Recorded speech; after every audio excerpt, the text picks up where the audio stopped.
The Yu-Gi-Oh! Trading card game has just introduced a brand new format that seems to unban everything, but also it kind of has a ban list. Hey, this is Gatorex.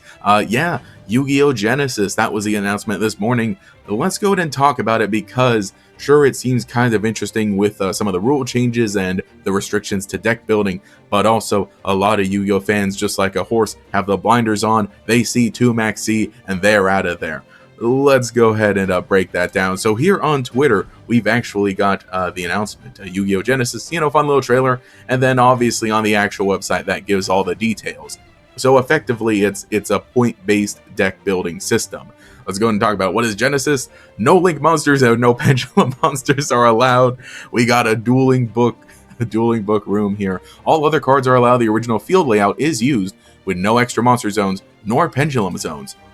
So very interesting that they're doing that. I think that this, right off the bat, I think that is an attempt to bring in some of the older people, some of the, I don't want to say Yu-Gi boomers, but kind of try and fish out some of that Edison crowd and bring them into modern Yu-Gi-Oh! With some other, other rules. So standard, forbidden, and limited cards list is not used. All those cards can be used except link monsters and pendulums, usual 3 limit copies, but deck construction uses a point system.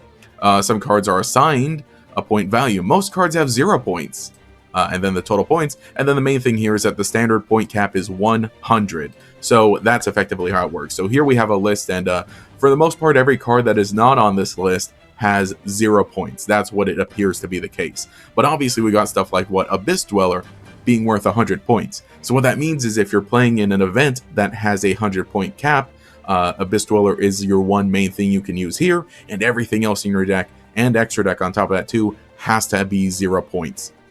So it isn't effectively banned. It's not like Abyss Dweller is banned, but it's kind of saying that of all the banned cards, you can only use one of them, and then the rest of your deck better not be anything that's banned or limited or so on, or even, not just that, but some other useful cards we see here as well. So we see that obviously, some of the big hitters are all 100 points here, and the ban played on, floodgates like that. We're not going to go over everything. For one thing, I think it's interesting here, Ash Blossom and Joy Spring is 15 points. So in that sense, right, if you're playing one Abyss Dweller, that means no Ash Blossom Joyous Spring. And you got to go through everything here to find all that stuff, but that kind of is what it seems to be. You got Bonfire here.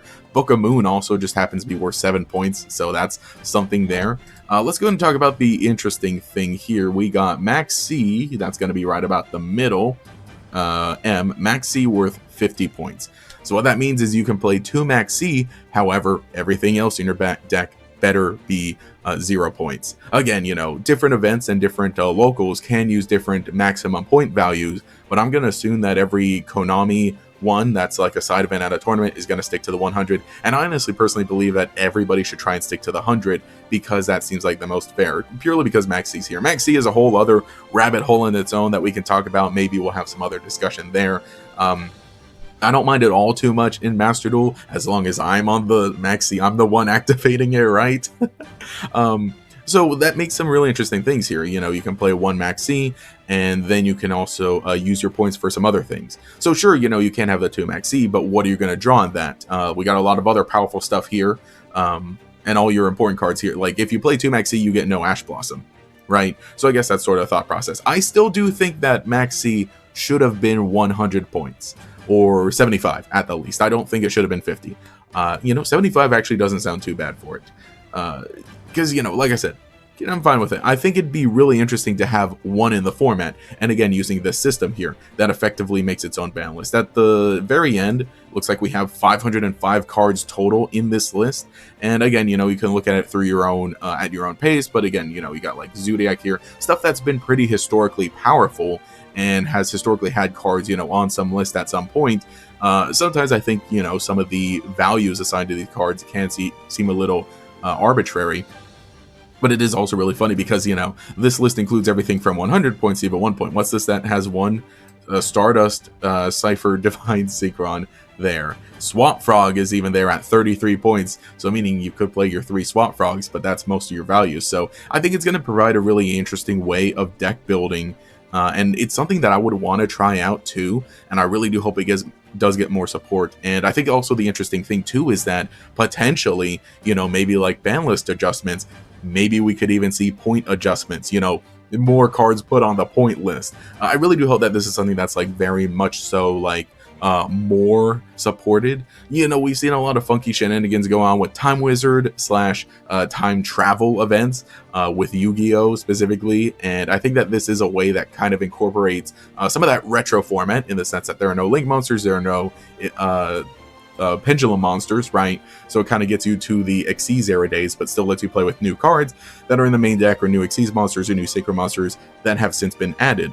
But at the same time, it is very modern because you have the modern sensibilities, but I also like the idea of the adjusted ban list. Pot of Greed is a 30-point card, meaning you can play 3 Pot of Greed, but that only leaves you 10 points. I think Royal Magical Library is like a 100-point card. Yeah, Royal Magical Library is a 100-point card. So sure, you can play your Pot of Greed, but not your Royal Magical Library in the same deck. So I think that that's also how kind of a lot of the deck, or a lot of the point values are done here to ensure that there's not a lot of crossover between certain problematic cards specifically, because they don't want all that going on. I think it's going to be like, I think it'll be really fun. I would really want more locals to support this, and I hope they do, and some, you know, side events as well, because I would actually honestly try it out.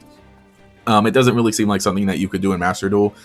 In a way, this does also kind of feel a bit like the NR format in Master Duel, where you know, certain cards are assigned to the different rarities, and the rarities are very interesting too because they're very different in Master Duel. So it's not at all like Common Charity would be in real life, of, you know, something like that. So instead, you have this where you've got some different holo cards in here.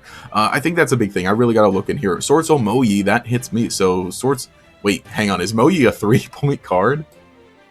Moyi's a 3-point card, but Chi Xiao's a 33. Long Yuan's a 5.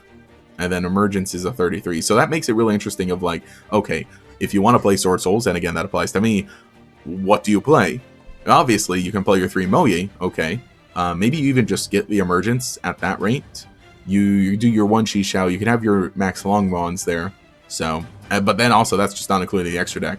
So I think it's really neat. The other thing too is they had here, they said, you know, go here to print your to create and print your deck list. Go here to read up on the info, and they have like a website here that does not look very super polished. They said that this was like an early version of it. You can search for cards and find their point values on the card search page. You can see all cards with a point value on the card list page. You can build your own Genesys deck in your My Deck List page. So, well, that kind of sucks. Unfortunately, it seems like the website is just really crapping out right now. I can't access it on my phone. Been here for a while on the desktop. I imagine that obviously being a new website and with a bunch of people checking it out, that's causing some issues. But, you know, you should have launched with a working website. Too bad though. But from what I've seen, from what we can gather in this, most cards should be about 0 points. You know, most of your other things here. So like a lot of your off meta kind of stuff. So I think that's really helpful, because in that sense, it helps with that balance.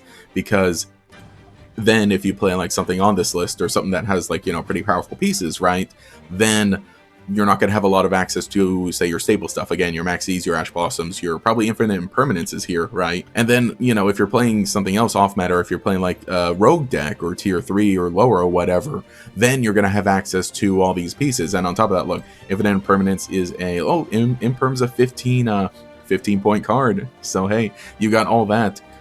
So I think that that's an interesting way of doing the balance here. Like I said, I see it has really potential, but again, you know, it makes it really hard to just get over the whole thing of like, oh, you can play a deck with 2 Maxx C. Oh, you can play a deck with 3 Pot of Greed. Not at the same time, at least. Well, I guess you could do 1 Maxx C, 1 Pot of Greed, so there's that. I'm interested for this. I would really like to see it utilized more. Again, you know, the thing is, though, because I mostly play Master Duel, I'm probably not going to really see this format all that much there. This might be a way to get me a little back into modern TCG. I do play TCG, though I don't really go anywhere. I just play with friends, and of course, you know, we stick with Edison and stuff. So let me know what you think in the comments below about all of this, about Yu-Gi-Oh! Genesys, the new way of playing Yu-Gi-Oh! What your thoughts are, what point values do you think certain things should have, and where you stand on Maxx C. Like I said, I like it in Master Duel when I get to use it in my weird janky decks, but when the opponent plays it, when the opponent draws good cards, Yeah, let me know if you'd like to see more videos like this. We're going to get back to hopefully some lore, some history discussion stuff as well. And if you'd like to see all that, leave a comment and a like. That'd be much appreciated. And hype. It's Monday, so you can hype up more videos on YouTube now. So go ahead, use those on this one if you like to. Anyway, this has been GatorX, and I'll catch you all later.